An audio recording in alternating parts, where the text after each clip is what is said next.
The Season of the Sad Passions is the title of the interesting book by Miguel Benasayag that I read this week. The psychoanalyst and philosopher argues that our age is marked by disenchantment with the unfulfilled promises of modernity, which promised, with the triumph of reason, enlightenment, development and prosperity for all.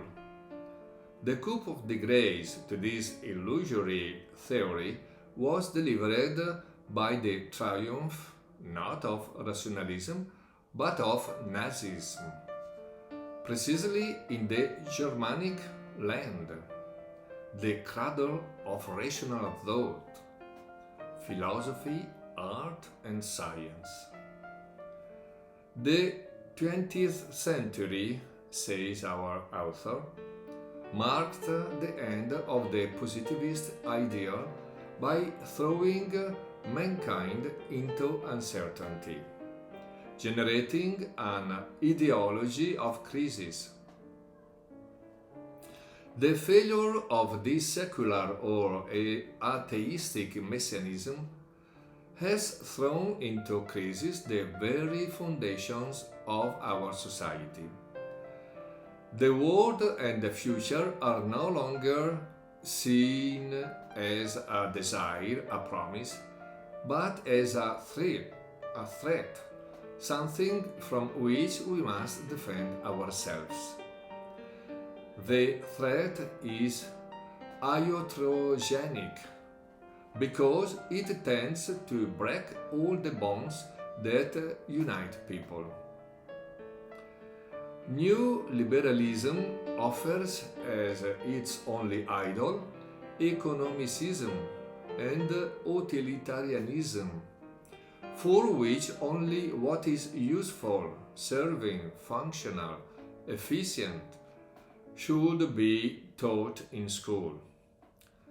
Hence the hierarchy of useful and useless trades and professions follows. This utilitarian project for Benasayag can be overcome by educating to anti-utilitarianism. The utility of life is the utility of the useless. A few days ago, Cardinal José Tolentino de Mendonça wrote in the newspaper Avvenire, "Next to the bread that represents the necessary, let us place the rose that represents the gratuitousness." To cope with the spread of sad passion, Benasayag intends to develop a praxis governed by joyful passions, by creation, by courage, by creating bonds. We have all sailed in the same boat, and in the storm no one can save himself. In today's Gospel parable of the foolish virgins and the wise virgins, one can see, in my opinion, the representation of sad passions and joyful passions. The foolish virgins, who physically and are waiting for the arrival of the bridegroom, are actually mentally and spiritually not there. The bridesmaids in the wedding ceremonies had the task to welcoming the bridegroom with lighted lamps, because in those days there was no electricity, and the darkness of the night had to be illuminated with lamps. The foolish bridesmaids in the parable, however, when the bridegroom arrived, had their lights out and were without oil. All they had to do was to keep the light on, and they did not. not only what foolishness, but also what sadness. What did they have so important to do during the day that they could not find time to go and buy oil for the bridegroom? They cared so much about the arrival of the bridegroom that they did not even realize that they did not have any oil with them. Or maybe they had not fully believed that the bridegroom would arrive. Perhaps they did not even know the bridegroom well, for whom it was not worth the trouble. On the other hand, we have the wise virgins, animated by joyful patience. They had prepared themselves in good time for the coming of the bridegroom. For they were sure that the bridegroom, the beloved, would come sooner or later. The lighted lamp and the spare oil are sign of the love that is there. The light that is lit makes it possible not only to see the bridegroom, who otherwise could not be seen in the dark, but also to be recognized by the bridegroom in the midst of the darkness. Of course, they too had fallen asleep like the foolish women, but perhaps they dozed off dreaming of the bridegroom, the beloved. And on awakening, behold the bridegroom, go meet him. The dream becomes reality. While for the foolish women, awakening turns into a nightmare. And the door was shut. Verily, I do not know you. Throughout our lives, we have the task of preparing ourselves for the final arrival of the bridegroom.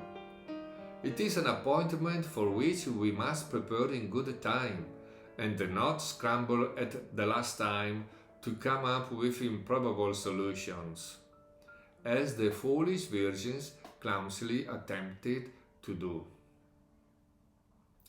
What do we have to do that is so important in life that we do not find the time to prepare the oil, that is, to prepare ourselves for the final meeting with the bridegroom? The light on is a sign of love. If the light is off, if I do not love, I will not be able to recognize the bridegroom, the beloved. There will only be darkness. Similarly, the beloved will not be able to recognize me if I do not have the light on. If I do not love. In the darkness, one cannot see anything. That is why he who does not love is in darkness. That is why the bridegroom does not recognize the foolish virgins, who had not taken the slightest care during the day to prepare themselves for the meeting with him. I do not know you. In conclusion, a few years after the publication of The Season of the Sad Patience, Miguel Benasayag published Beyond the Sad Patience, From Contemporary Solitude to Shared Creation. A complex book addressed above all, though not exclusively, to psychologists, psychoanalysts, psychotherapists, where he invites us to come out of the sad patience by transforming our own loneliness and sadness into the creation of something new, by allowing ourselves to be enraptured by a passion, a desire, a vocation, through which to manifest our own singularity and find our place in the world. From the age of sad passions, we can only emerge through joyful, overwhelming passions, or with gasps of humanity, as Pope Francis said last September in Marseille, speaking precisely of the sad passions.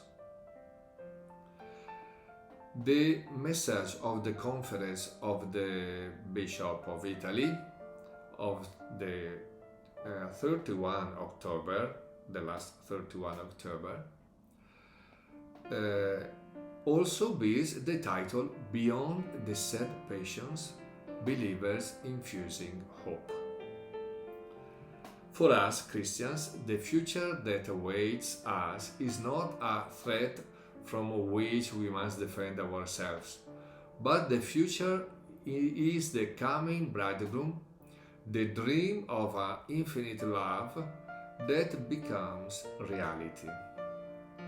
The way out of sad passions are bonds, as Benasayag says, or as Pope Francis said in Evangelii Gaudium, our infinite sadness can only be cured by an infinite love.